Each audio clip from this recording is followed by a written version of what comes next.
Hay secretos que no se gritan, se susurran, se deslizan en el aire denso de las cocinas al caer la noche, se entierran en los patios traseros, lejos de los oídos de los niños. Sus secretos de familia, nudos apretados en la garganta de generaciones, historias que pesan como lápidas. Hoy viajamos a Querétaro, no al Querétaro de postal, no al de la cantera rosa y los acueductos imponentes. Vamos al otro Querétaro, al que se esconde en los pliegues de la sierra, a las comunidades donde las miradas dicen más que las palabras, donde el silencio es una forma de supervivencia. Antes de seguir, te pido algo. No es un clic, es un compromiso. Suscríbete, activa la campana.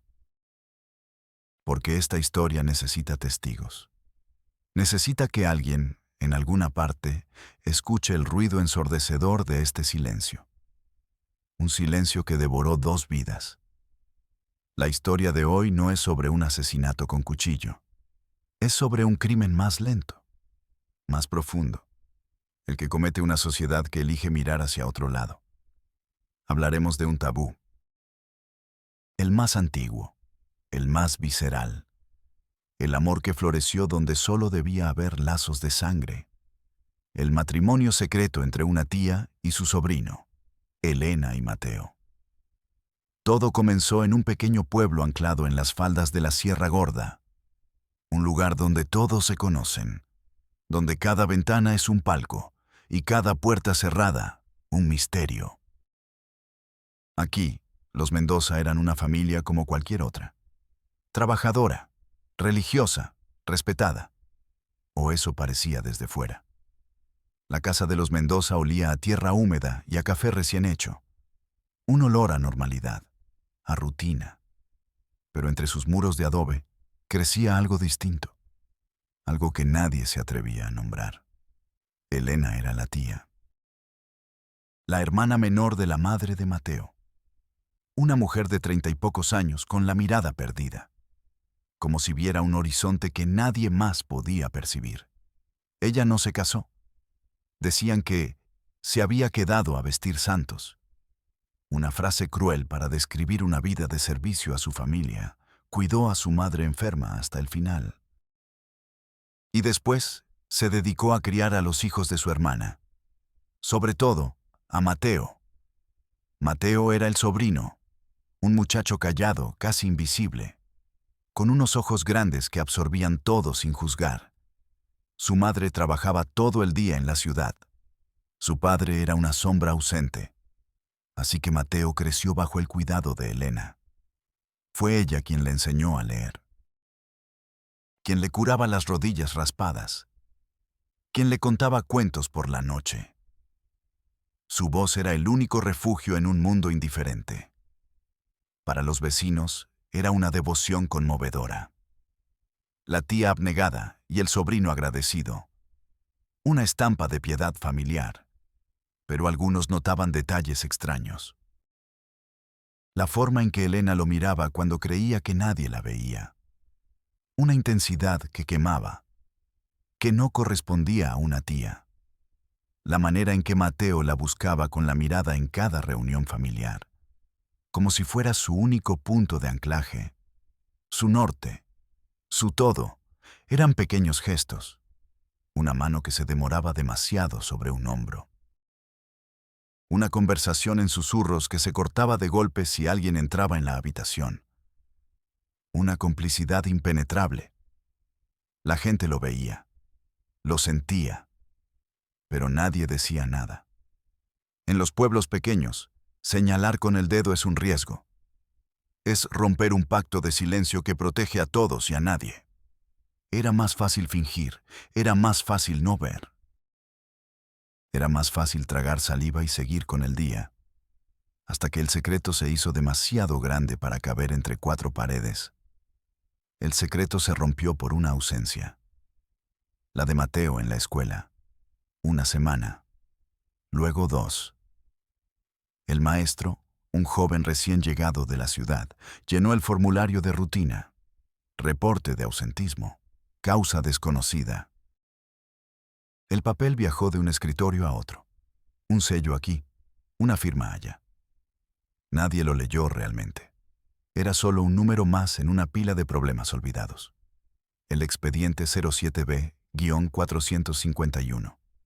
Nombre: Mateo Rojas Mendoza. Edad: 15 años. Y así, el silencio de la sierra llegó a una oficina gris en la capital de Querétaro, a las manos de Carmen Mendoza. Carmen era trabajadora social. Tenía 37 años y el cinismo de quien ha visto demasiadas tragedias. Su escritorio era un caos de carpetas amarillas, cada una vida rota, un niño maltratado, un anciano abandonado, una mujer golpeada, el dolor, clasificado y archivado. Tomó el expediente 07B-451, ausentismo escolar. Un caso simple, pensó. Una molestia, una visita, una advertencia y a otra cosa. El sistema no estaba diseñado para salvar a nadie, solo para registrar el desastre. El viaje al pueblo fue largo. El asfalto se convirtió en terracería. Los edificios dieron paso a los árboles. El ruido de la ciudad se desvaneció, reemplazado por un silencio antinatural. Un silencio que pesaba. Carmen sintió una opresión en el pecho, como si el aire mismo estuviera cargado de secretos. La casa de los Mendoza era idéntica a las demás. Paredes blancas, techo de teja roja, flores en la entrada, una imagen de normalidad casi agresiva. Carmen golpeó la puerta. Esperó. El silencio era absoluto. Volvió a golpear, más fuerte. La puerta se abrió apenas, rechinando. Apareció la madre de Mateo, una mujer de rostro demacrado y ojos nerviosos. «¿Sí?», dijo, con la voz apenas audible. «Soy Carmen Mendoza, de Desarrollo Social. Vengo por su hijo, Mateo». La mujer se tensó. Miró por encima del hombro, hacia la oscuridad de la casa. «Él está enfermo», mintió. «Tiene gripa». Una mentira débil, casi transparente. Detrás de ella, en la penumbra, una figura se movió. Era Elena. No dijo nada. Solo observaba.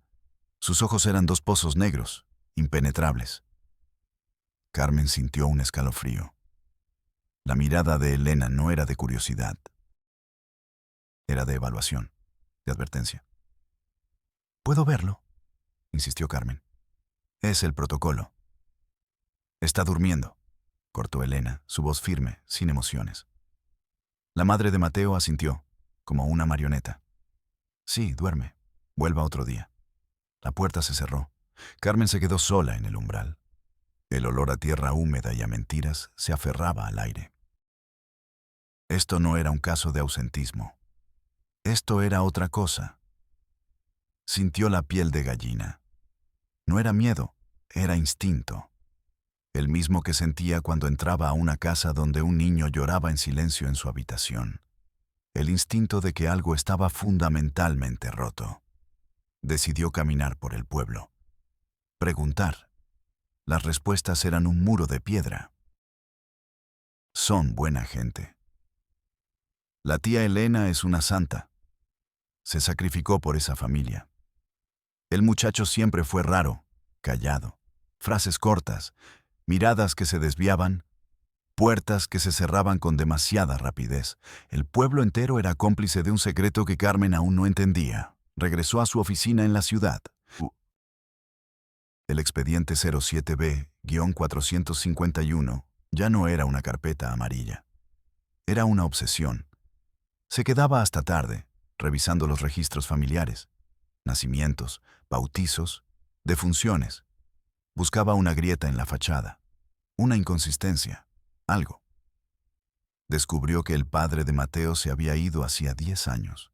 Nadie sabía a dónde, simplemente desapareció. Descubrió que la abuela, la madre de Elena y de la madre de Mateo, había muerto en esa misma casa. Elena la cuidó hasta su último aliento. Elena siempre estaba allí, cuidando, sirviendo, observando. La santa, el pilar, la guardiana. Una noche, frustrada, Carmen volvió al pueblo, sin avisar. Era casi medianoche. La mayoría de las casas estaban a oscuras, pero en la casa de los Mendoza, una luz seguía encendida. La ventana de la cocina. Se acercó, movida por un impulso que no podía explicar. Se escondió detrás de unos arbustos y miró. Lo que vio la dejó sin aire. No había horror explícito. No había violencia. Era algo mucho más perturbador. Elena estaba de pie, lavando un plato. Mateo estaba sentado a la mesa, observándola. Solo la observaba, pero su mirada no era la de un sobrino. Era una mirada de devoción absoluta, de anhelo, de pertenencia. Elena se dio la vuelta. Sus ojos encontraron los de él. Sonrió. Una sonrisa suave, íntima, cargada de un significado que no dejaba lugar a dudas. Le acarició la mejilla. Un gesto lento, posesivo. Mateo cerró los ojos, entregado a ese contacto, como un hombre, no como un niño. Carmen sintió náuseas. Se apartó de la ventana, con el corazón martillándole en las sienes. El aire frío de la sierra le quemaba los pulmones. Ahora lo entendía todo. El silencio del pueblo, las miradas evasivas, la mentira de la madre, la intensidad en los ojos de Elena. No era piedad familiar, era un amor prohibido, un secreto que crecía en las sombras, alimentado por la soledad y la complicidad de todo un pueblo. La verdad no era un susurro, era un grito ahogado. Y ella era la única que lo había escuchado. El expediente 07B-451 dejó de ser un caso. Se convirtió en una bomba de tiempo. Y Carmen estaba sentada sobre ella. Carmen regresó a su auto. Sus manos temblaban sobre el volante. El motor no arrancaba. Un clic metálico, seco. Otro. Una metáfora perfecta de su situación. Atrapada. Sola en la oscuridad de un pueblo que guardaba un secreto monstruoso. Tuvo que pasar la noche allí, acurrucada en el asiento del conductor. Cada sombra parecía una amenaza. Cada crujido de una rama, un paso acercándose. El amanecer llegó como una bendición dolorosa, revelando la normalidad de las calles. El panadero abriendo su tienda. El lechero con su camioneta. La vida seguía, como si la noche no hubiera revelado nada. Logró que un mecánico local arreglara el auto. Mientras esperaba, sintió las miradas de todos. Ya no eran evasivas. Eran hostiles. Sabían que ella sabía. El mecánico trabajó en silencio, con los músculos tensos. Le cobró el doble de lo normal. Un impuesto por haber cruzado una línea invisible, por haber visto lo que no debía ser visto. Cuando Carmen finalmente arrancó el motor y se alejó, sintió que escapaba de una telaraña. En la ciudad, el ruido y el tráfico nunca le parecieron tan reconfortantes. La anonimidad de la multitud era un bálsamo. Corrió a su oficina. Sentía una urgencia febril. Tenía que actuar. Tenía que hacer algo. Presentó un informe a su superior, un hombre llamado Ramírez, un burócrata de manual, con un bigote perfectamente recortado y una mirada vacía. Señor Ramírez, tenemos un problema grave en la comunidad de Mendoza. Tengo 20 casos más urgentes que un niño que no va a la escuela. No es eso, señor. Es una relación inapropiada, incestuosa, entre la tía y el sobrino. La palabra sonó obscena en la esterilidad de la oficina. Ramírez ni siquiera levantó la vista de sus papeles. ¿Tiene pruebas?, preguntó con la voz plana de quien pide un recibo. Lo vi. La dinámica entre ellos, la forma en que se miran. ¿La forma en que se miran?, repitió él, con un atisbo de burla. Mendoza, eso no es una prueba. Es una novela. Necesito hechos, fotos, testimonios firmados, algo que un juez pueda leer sin reírse. El sistema no quería la verdad.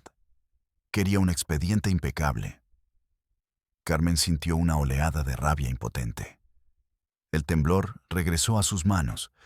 El frío de la sierra se le había metido en los huesos. Voy a conseguirlas, dijo, con una determinación que sorprendió a ambos. Ramírez se encogió de hombros. Como quiera. Pero si vuelve con dinámicas y miradas, archivaré el caso por falta de evidencia. Archivar. La palabra clave. La solución del sistema para todo lo que no entiende o no quiere enfrentar. Clasificar el horror. Enterrarlo bajo más papel. Carmen sabía que no podía volver al pueblo sola. Era territorio enemigo. Necesitaba ayuda.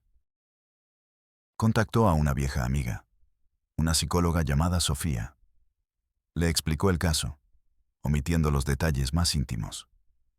Necesito una evaluación psicológica del menor, algo oficial. Sofía aceptó, más por lealtad que por convicción. Planearon la visita juntas. Esta vez irían en un vehículo oficial. Con una orden judicial que Carmen consiguió mintiendo, diciendo que había sospechas de violencia física. Era la única forma. Usar el lenguaje del sistema para torcerle el brazo. El regreso al pueblo fue tenso. El vehículo blanco con el logo del gobierno era una declaración de guerra. Los vecinos salieron a sus puertas. No decían nada. Solo miraban. Sus ojos eran piedras. Cuando llegaron a la casa, Elena las esperaba en la puerta. Estaba sola. Su postura era desafiante. ¿Qué quieren ahora? Tenemos una orden para ver a Mateo, dijo Carmen, mostrando el papel. Elena lo miró con desprecio. Él no quiere ver a nadie. No le estamos preguntando a él, intervino Sofía, con una calma profesional que Carmen envidiaba. La ley nos exige evaluar su bienestar. Hubo un silencio largo, espeso. Una batalla de voluntades en el umbral de la puerta. Finalmente, Elena se hizo a un lado. Pasen. La casa por dentro era oscura y olía a humedad, a secreto guardado. Mateo estaba sentado en el sofá de la sala. Estaba pálido, más delgado. Parecía una figura de cera. No levantó la vista cuando entraron. Su mirada estaba fija en un punto en el suelo. Mateo, soy Sofía, dijo la psicóloga con voz suave. Solo quiero hablar contigo un poco. Silencio. Elena se quedó de pie junto a la puerta, como un centinela. Sus brazos cruzados sobre el pecho. Su presencia llenaba la habitación. ¿Te gusta la escuela, Mateo?, preguntó Sofía. Silencio. ¿Qué te gusta hacer en tu tiempo libre? Silencio. Era como hablarle a una pared. El muchacho estaba completamente cerrado, anulado. Su voluntad no le pertenecía. Carmen observaba la escena, sintiendo el fracaso en la boca del estómago. La presencia de Elena era una muralla invisible. Nada podía penetrarla. Entonces, Carmen notó algo en la mesa de centro, un pequeño cuaderno de dibujo. Se acercó y lo tomó. Elena dio un paso al frente. No toqué eso. Pero era tarde. Carmen lo abrió. Las primeras páginas eran dibujos infantiles. Casas, soles, árboles. Pero a medida que avanzaba, las imágenes cambiaban.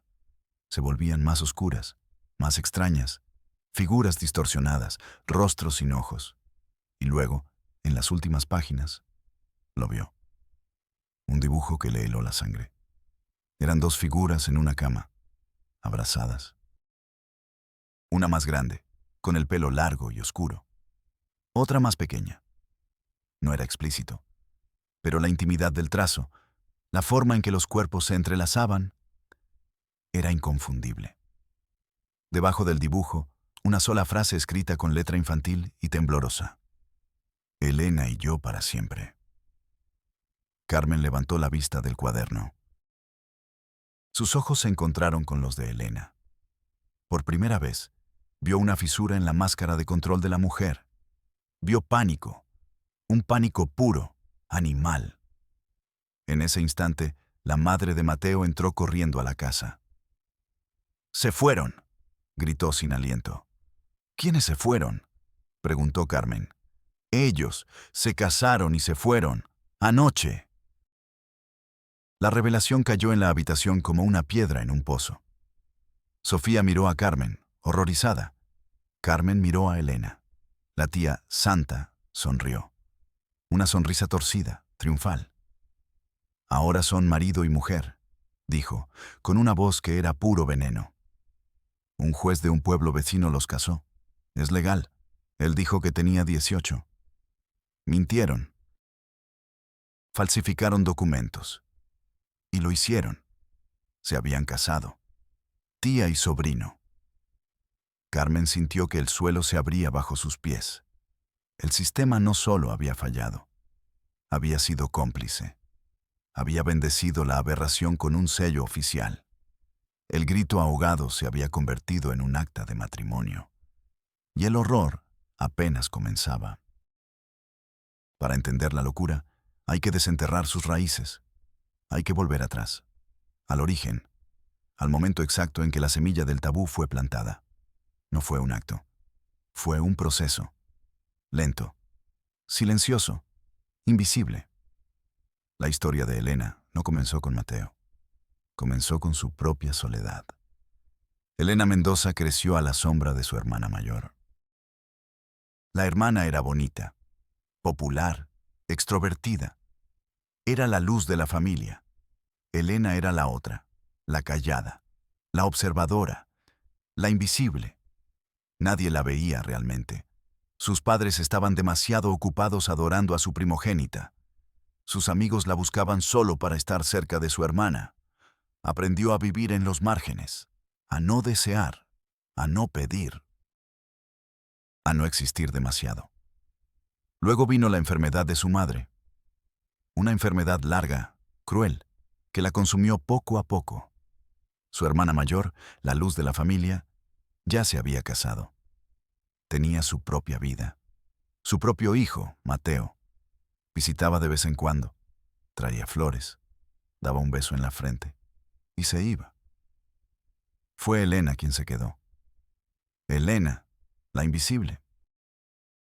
Dejó su trabajo de costurera, dejó sus pocos amigos, dejó su vida.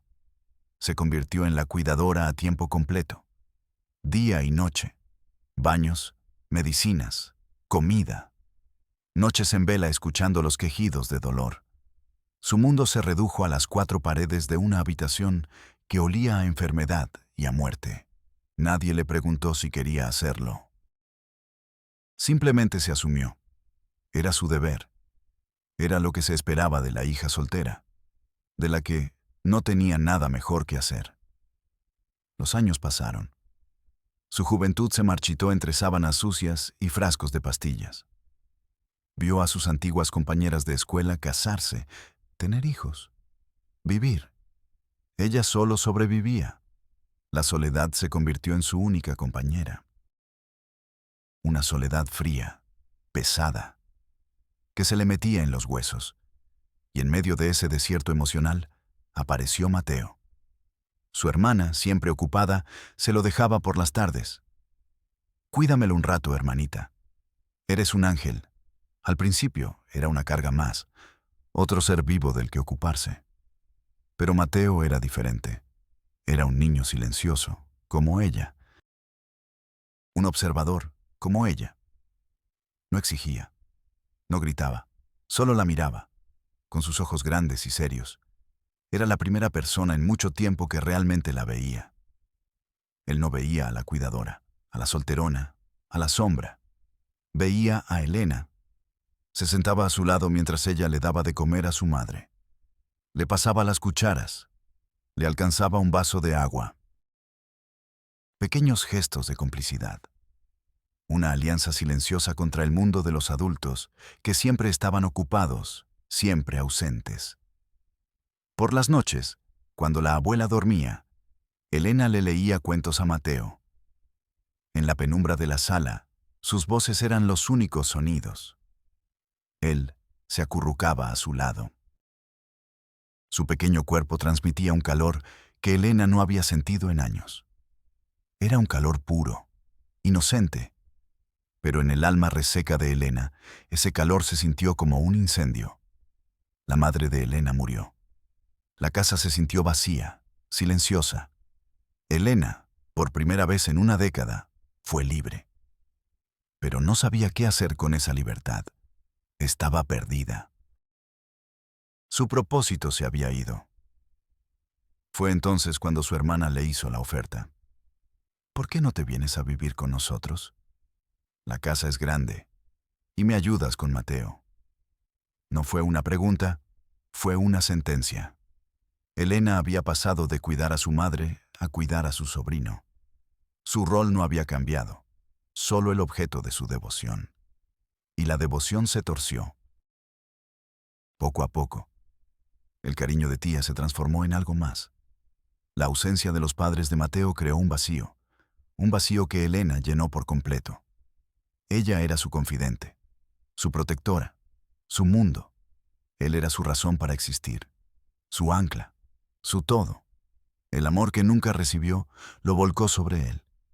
Un amor desesperado, posesivo, hambriento. Empezó con pequeños gestos. Acariciarle el pelo hasta que se durmiera. Decirle que él era el único que la entendía, que eran ellos dos contra el mundo. Creó una burbuja a su alrededor, una fortaleza emocional donde nadie más podía entrar. Mateo, un niño hambriento de afecto, aceptó ese amor sin cuestionarlo. Era cálido, era seguro, era todo lo que tenía. No conocía otro tipo de amor. Para él, Elena no era su tía, era el centro de su universo. La línea entre el amor familiar y el amor romántico se desdibujó. Y luego, desapareció por completo. Una noche, él tuvo una pesadilla. Corrió a la habitación de Elena, temblando. Ella lo abrazó para consolarlo. Pero el abrazo duró demasiado. Se sintió diferente. Y en la oscuridad de esa habitación, se cruzó una frontera de la que no había retorno. No fue una agresión. No fue una violencia. Fue algo mucho más complejo y terrible. La culminación de dos soledades que se encontraron y se consumieron. A partir de ese momento, ya no eran tía y sobrino. Eran amantes. Un secreto guardado en el corazón de la casa. Un secreto que los aisló del mundo y los condenó. El acta de matrimonio no era un papel. Era un muro. Una declaración legal que convertía lo impensable en un hecho consumado. Carmen lo sostenía en su mano. El papel se sentía pesado, sucio. Una copia que la madre de Mateo, rota y derrotada, le había entregado. Juez municipal de San Joaquín. Leía. Un nombre. Una firma. Un sello oficial. El sistema había hablado y había dicho, esto es legal. Carmen regresó a la oficina de Ramírez. El cinismo en su rostro había sido reemplazado por una furia fría. Dejó el acta de matrimonio sobre su escritorio. Se casaron. Ramírez tomó el papel. Lo leyó. Releyó. Por primera vez, su máscara de burócrata se resquebrajó. ¿Cómo es posible?, murmuró. Falsificaron un acta de nacimiento. Dijeron que él tenía 18. Nadie verificó. Nadie preguntó. Un juez de un pueblo perdido, probablemente feliz de casar a alguien, firmó y selló. Fin de la historia. Carmen sintió un sabor metálico en la boca. El sabor del fracaso. Esto es un delito, dijo Ramírez, recuperando la compostura. Falsificación de documentos. Estupro equiparado. Por la relación de parentesco y la autoridad que ella ejercía. ¿Y qué vamos a hacer?, presionó Carmen. Ramírez se levantó y caminó hacia un archivero. Sacó un fajo de formularios. Ahora, esto pasa a ser un asunto penal. Le corresponde al Ministerio Público. Llene el formato 3CE para presentar la denuncia formal. Adjunte copias de todo lo que tenga. La miró, con sus ojos vacíos de nuevo. Usted ya hizo su parte, Mendoza. Entréguelo a la ventanilla de correspondencia. Ellos le darán un número de folio. El sistema no buscaba justicia. Buscaba ordenar el horror en carpetas, clasificarlo, archivarlo hasta que fuera olvidado. Carmen sintió que iba a gritar. Tomó los formularios. Sintió el papel liso, indiferente. Salió de la oficina sin pronunciar palabra. Un número de folio quedó como referencia. La realidad de un menor, convertida en un identificador. Dedicó 2 días a completar los formularios. Cada casilla resultaba un golpe emocional. Describa los hechos. Anexe evidencias. Datos de las personas involucradas. Sacó copias del cuaderno de dibujo. Fotocopió el acta de matrimonio. El sello de la complicidad estatal. Fotocopió sus propios informes, sus advertencias ignoradas. Creó un expediente perfecto, incontestable. Lo entregó en la ventanilla del Ministerio Público. Una mujer con el rostro aburrido lo tomó, lo selló y le dio un trozo de papel. Folio 98, Cut 2025. Llame en 15 días para ver qué fiscal fue asignado. 15 días. En 15 días, Mateo y Elena podían estar en otro país. Podían desaparecer para siempre. Carmen no esperó. Usó sus contactos. Movió favores que no tenía. Consiguió el nombre del fiscal asignado. Fiscal Armando Juárez.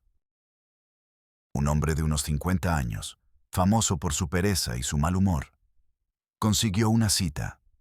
La oficina de Juárez olía a café rancio y a expedientes viejos. Montañas de papel cubrían cada superficie. El fiscal no la miró cuando entró. Estaba concentrado en pulir sus lentes con un pañuelo. ¿Qué quiere?, soltó, sin preámbulos. Carmen explicó el caso. La urgencia, el peligro. Juárez escuchaba mientras leía por encima los papeles que ella le había llevado. Su expresión no cambió. Relación tía-sobrino, dijo, como si leyera una lista de compras. Falsificación, menor de edad. Sí, aquí está todo. Dejó los papeles a un lado, en una pila que ya amenazaba con derrumbarse. Bien. Iniciaremos la investigación. Emitiremos una orden de localización y presentación. ¿Cuándo?, Carmen preguntó, sintiendo un nudo de ansiedad. El fiscal la miró por primera vez. Sus ojos eran pequeños, irritados. Cuando sea su turno, señora. Tengo 200 casos antes que el suyo. Homicidios, secuestros, cosas serias. Esto es serio, replicó Carmen, la voz temblando de ira. Es un niño.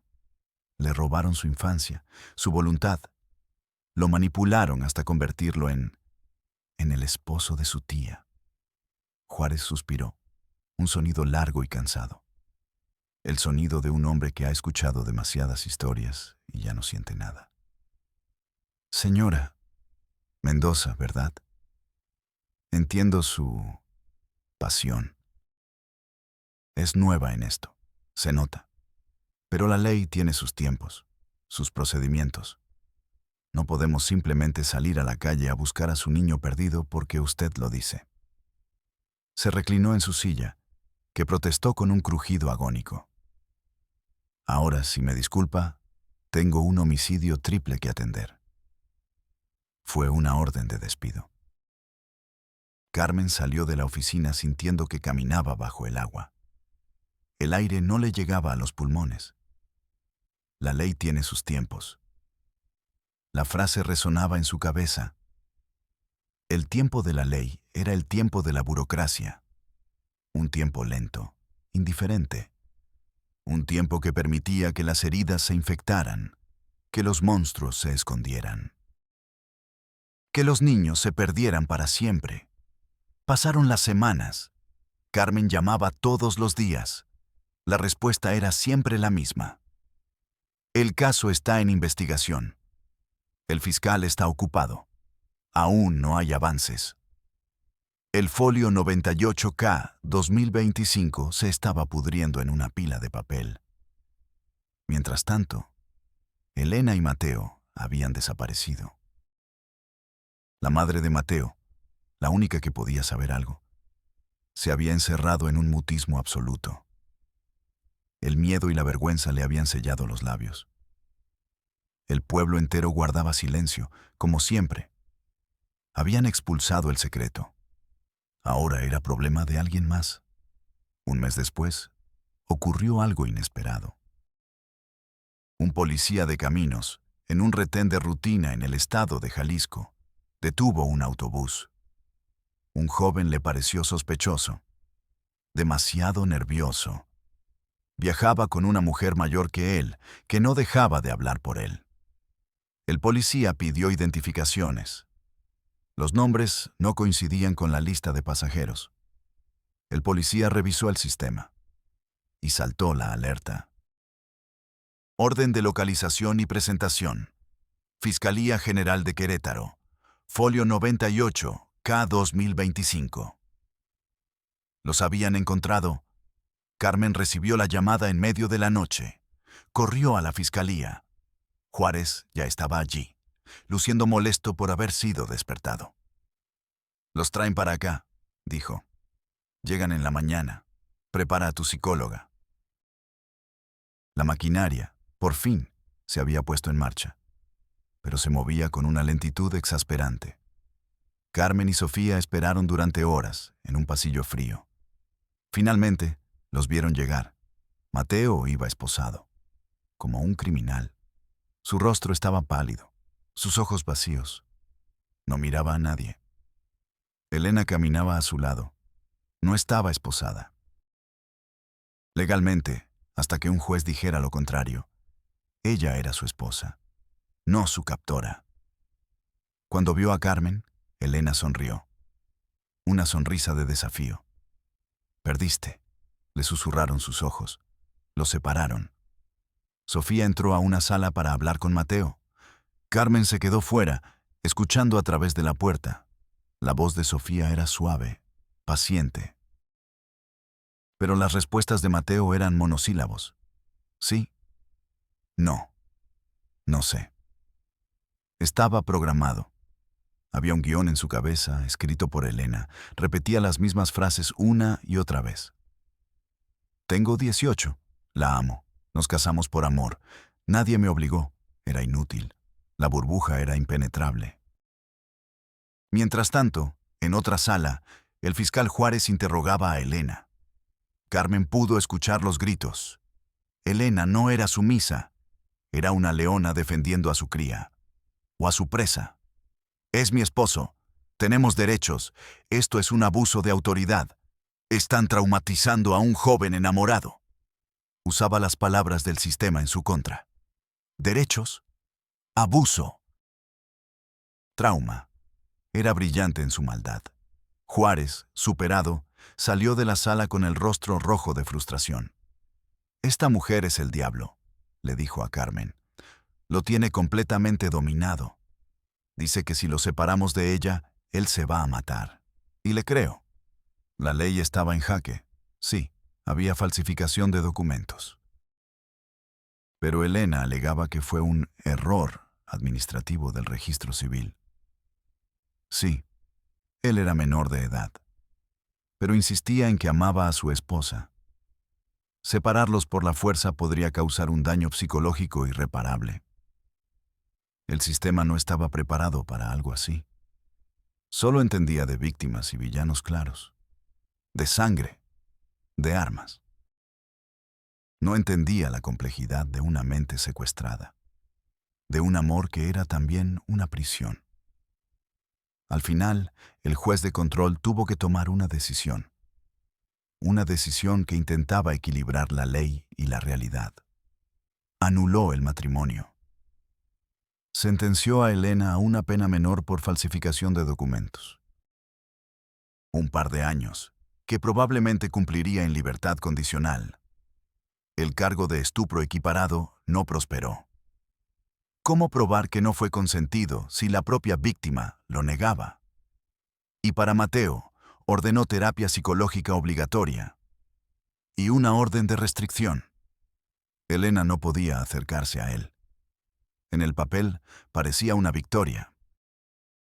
Pero Carmen sabía que era una derrota. Una orden de restricción es solo un papel. La terapia solo funciona si el paciente quiere sanar. Y Mateo no quería sanar. Quería volver a su burbuja. Quería volver con Elena. El sistema había cortado la rama, pero había dejado la raíz intacta. La raíz del veneno seguía viva, profunda, esperando el momento de volver a brotar. El folio 98K 2025 fue cerrado, archivado, caso resuelto. Pero el horror, Carmen lo sabía, estaba lejos de terminar. El caso 98K 2025 fue cerrado. La palabra archivado, estampada en tinta roja sobre la carpeta amarilla, era brutalmente definitiva. Para el sistema, la historia había terminado. Se había dictado una sentencia. Se había emitido una orden. Se había llenado el papeleo. Pero la realidad no vive en las carpetas. Vive en las almas rotas. Mateo asiste a terapia 2 veces por semana. La sala es blanca, silenciosa.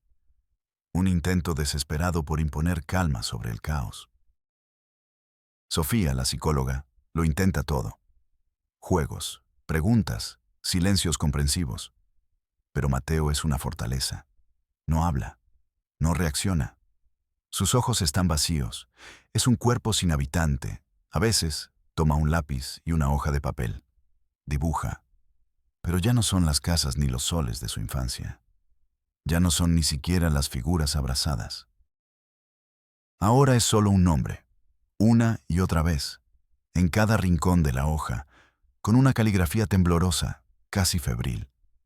Elena, Elena, Elena. La terapeuta mira la hoja y entiende. No está tratando a un paciente. Está intentando exorcizar un fantasma que se niega a irse. Carmen guarda una copia del expediente en el fondo de su archivador. A veces, por la noche, cuando la oficina está en silencio, lo saca. No lo lee. Solo mira la portada. La mancha roja de la palabra archivado. Para ella, no es una palabra. Es una cicatriz. La prueba de su fracaso. Luchó contra un monstruo y un sistema. Y el sistema, a su manera fría y ordenada, ganó. Registró, clasificó y olvidó. Ella no puede olvidar. La mirada vacía de Mateo la persigue en sueños. Elena cumplió su ridícula sentencia.